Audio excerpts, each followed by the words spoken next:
खुलुमबाय। गिबियावनो आंनि गोसो गोरबोनिफ्राय नोंथांमोननिसिम खुलुमनाय, अननाय, मोजां मोननायखौ जासिहरग्रोबाय। आं दिनैहाय नोंथांमोननि थाखाय भिडिअ' लाना फैलायबाय इउटुब चेनेल पुर्न गियान सापर्टआव।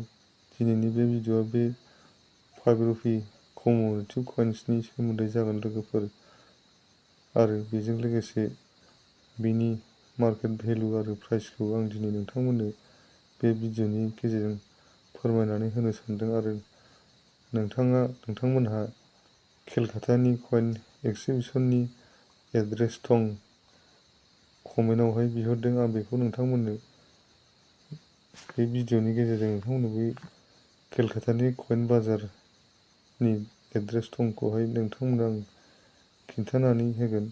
नोंथांमोनहा भिडिअ'खौ मोजाङै जोबजासिम फुरा नायलांबानो जाबाय। आरो चेनेलाव गोदानबा नोंथाङा अननानै आंनि बे पुर्न गियान सापर्ट इउटुब चेनेलखौहाय साबस्क्राइब खालामना लाबानो जागोन। आरो बेजों लोगोसे नोंथांनि लोगोफोरनो हाजासे गोबां शेयार खालामना होबानो जाबाय। मानो होननानै बुङोबा बेफोरबायदि स्मार्ट स्किननि आथिखालावहाय सोलिनाय मार्केट भेलु प्राइसफोरखौहाय नोंथांनि लोगोफ्रा मोजाङै मिन्थिनो हायो। बे स्किननि अभारसाइडआव जों लिरनायखौ जों नायोबा नुनो मोनो हिन्दीजोंहाय लेफ्ट साइडआव भारत आरो गेजेराव अश'क स्तम्भ, बिनि गाहायाव चैतन्य जयते आरो बिनि गाहायावहाय रुपिनि सिम्बल जों नुनो मोनो।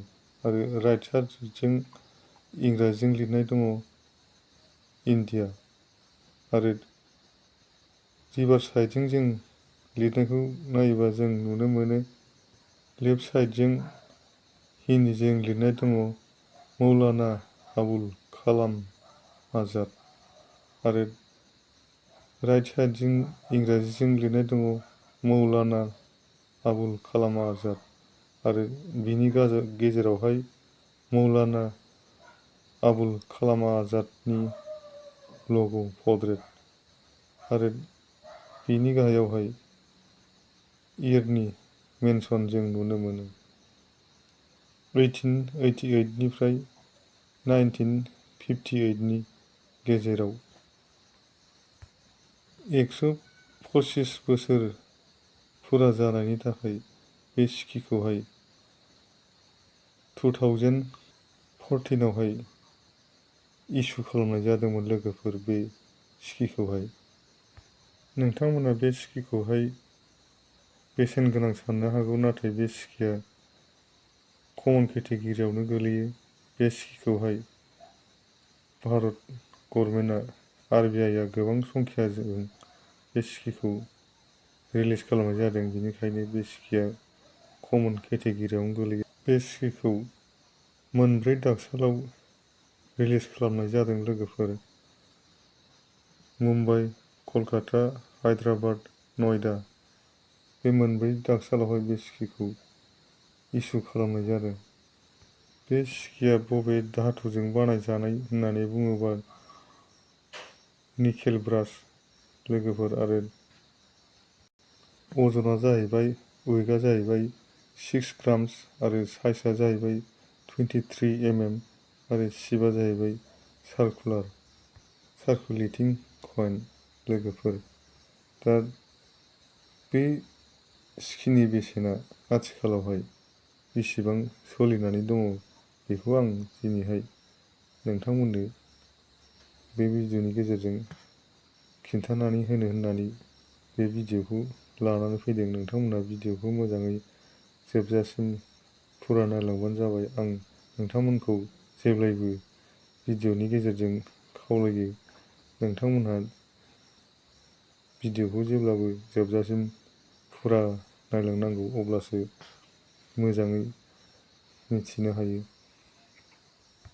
बे मौलाना आबुल कालाम आजादनि कमेमरेटिभ कइननि बेसेना बम्बाइ मिन्ट फाइन कन्डिसननिफ्राय लानानै UNC कन्डिसनसिम 30 रुपि, आरो केलकाता मिन्ट फाइन कन्डिसननिफ्राय लानानै इउएनसि कन्डिसनसिम 30 रुपि आरो हायद्राबाद मिन्ट फाइन कन्डिसननिफ्राय लानानै इउएनसि कन्डिसनसिम 3T आरो नयडा मिन्ट फाइन कन्डिसननिफ्राय लानानै इउएनसि कन्डिसनसिम 30 रुपि मोनो लोगोफोर।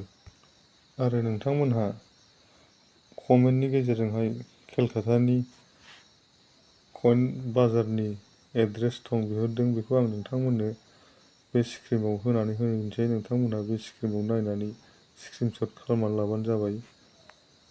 भिडिअखौ फोजोबनायनि सिगां आं नोंथांमोननिसिम गुरैयै रिकुवेस्ट खालामो, नोंथांमोनहा भिडिअखौ नायनानै मोजां मोनदोंबा लाइक, शेयार, साबस्क्राइब खालामना होबानो जाबाय। अब्ला दिनैनि भिडिअखौ बेखिनियावनो दोनथ'नोसै लोगोफोर। उननि भिडिअआव लोगो मोनफिनसिगोन। एसेनोसै, गोजोन्थों।